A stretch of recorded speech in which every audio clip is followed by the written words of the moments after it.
Hello everybody, welcome back to some more Build Bros, where this time it's just one singular bro.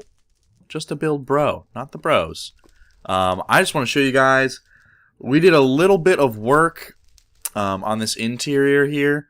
Just spicing it up a little bit, doing some detailing, adding some things that make it look a little less bland, and I just wanted to show you guys that before we recorded our next episode. I'm actually going to throw this here.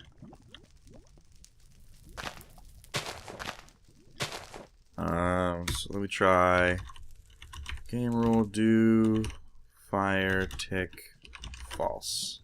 Wait, game rule do fire tick with capital letters false. There we go. Alright, so hopefully didn't catch any of these on fire yet. Okay, yes, we have fire. We want to have fire spread off because a lot of the shit catches on fire. Because, I mean, dwarves would use a lot of fire and lava, and a lot of natural heating and things like that to both light their caves and caverns and cities, and also to heat them. Because underground it can be really cold, but if they have these fires always burning, then that's, you know, it's not necessarily going to be the case.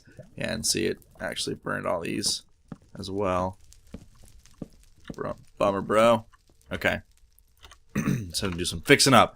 But we opted on the side of some lava here in the entrance. For those of you who didn't catch the first episode, I'm using the Flows HD 128 version of texture or resource pack. I'm on fire! Okay. Also, we have, this is a bucket server, and we're running single player commands and world edit. So we have access to all sorts of things. So I'm running at like double walking speed, double flying speed, and all that good stuff.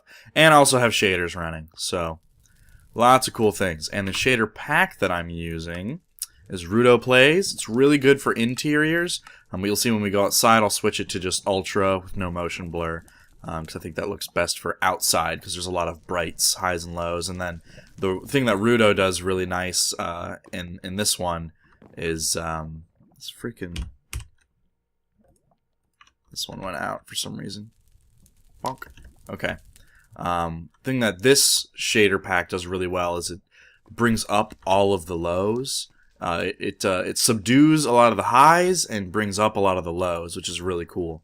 Has a really nice effect. But I'll get to that in a second. So this over here, yeah, see, some of the stuff still catches on fire. It won't burn through, but it will still catch on fire, which is a little weird.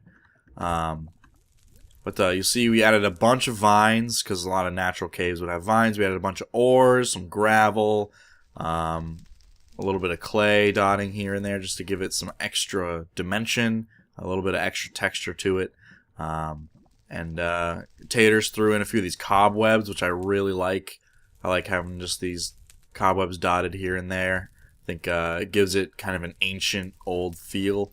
I think it really helps. Oh, we got a torch still. Oops. Bonk. Ooh, what we do... That is pretty dark up there. But that's okay, because it's the ceiling. It's not supposed to be super bright anyways. But yeah, and then just...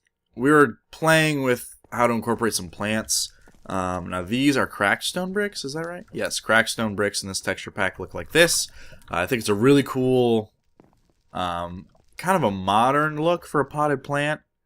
So I'm not sure how that fits in with the feel of it. It's something that my brother did, MightyManotaur. I like it. I just don't know if it's right for this entryway, so I'm going to have a little chat with him about that. Pick his brain on that a little bit, because I really do like the design. I think it looks awesome, but I don't know if it's necessarily Dwarven in origin.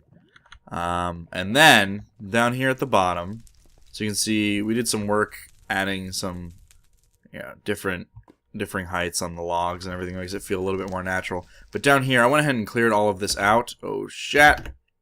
Ah! Oh, boy. Where is it? Here we go. Okay. Let's get the shaders off now so you guys can actually see what's going on. Bonk, bonk. There we go. You guys can see this a little bit. This is a giant cavern chasm thing. It goes down into nothingness. Bedrock is just flat out black in this texture pack, so I just created a floor so you can't actually fall through the world. Just in case we're building creative and we fall or doing something stupid and we can't get our footing back, can't get our fly on. But I just was experimenting with some braziers just to see how they look, because this will eventually, I think what we're going to work on next episode is this giant bridge that will lead into the main hall of the city. And so I was playing with these braziers just to see what kind of effect it has when you have shaders on. Let's go back to Rudo. And you'll see once it all loads in, it's just complete blackness except for those braziers. And that's exactly the feel that I wanted when I initially had this idea. You can kind of see the walls over there a little bit, but nothing, you can't really make anything out. And so they're just there. They're mainly just there to give you a sense of depth, but it doesn't really give you a sense of depth. It gives you a sense of like bottomlessness, because it's going to be much farther below you, and you just can't see what's beyond it. And then there, it gives you a sense that it goes out really far, and maybe place like one or two more. One of them like down really low down there, and so you're like, oh my god, I have no idea how deep it goes. I think it's a really cool look. And then this one, I really like that the light doesn't reach all the way to the ceiling, so you don't know where the ceiling is even right there. There you can see it, but here you don't know where the ceiling is. You just have this sense of this emptiness, this space around you, just kind of this voidish feeling. I think it's awesome. I really like the effect. So I'm super happy about that, and I think the bridge is going to be awesome. Needless to say, while we're building it, we'll probably have shaders off, just so we can see what the hell it is that we're doing. But I'm not sure if we want to bring it down, or if we want to keep it level, in order to get this great hall. I think we should bring it down a little bit, because then we can make it taller. Because as it stands right now, this is semi near the surface up here. But that's a dialogue that I'll have to have with the guys at some point. So, yeah, I think it looks really, really good. I think we're all set to, Ultra Nobler. Boom. I think we're going to be all set to start on that project next episode. So yeah, hopefully you guys like what we're doing. Hopefully you guys are enjoying it. If you have any suggestions, any comments, concerns, sound off sound off in the comments.